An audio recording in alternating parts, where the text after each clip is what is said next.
Assembly RS Pathania का कहना है कि हुकूमत ने ऐवान में यह एतराफ़ किया है कि अराजी पर तजावुजात हुए हैं। उन्होंने कहा कि हुकूमत को काबिज़ीन को फौरन हटाना चाहिए और अराजी को खाली कराना चाहिए। पहली बार सरकार ने सदन के पटल पे ये ऑफिशियली एडमिट किया है कि सरकारी ज़मीन एनक्रोचर्स के पास पड़ी है और उसका क्वांटम भी बताया गया 17,000 कुछ कनाल के नाम पे, और सरकार उस पर सोई है।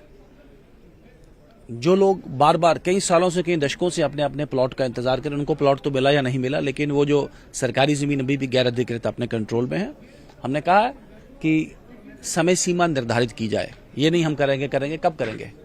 और वो ऑफिसर जिन्होंने फैसिलिटेट की है, जिनकी इन्वॉल्वमेंट है इस एनक्रोचमेंट में, जिन्होंने बार बार अपने अपने कार्यकाल में इस एनक्रोचमेंट के ऊपर एक्शन नहीं किया, उनके ऊपर भी करप्शन के डेडवुड के तहत उनके ऊपर भी एक्शन होना चाहिए।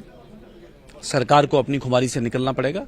ये बार बार पहले ये फलाना ये हमने कहा है, ये एडमिनिस्ट्रेटिव लॉ का प्रिंसिपल है, पुराना भी इनका और नया भी इनका।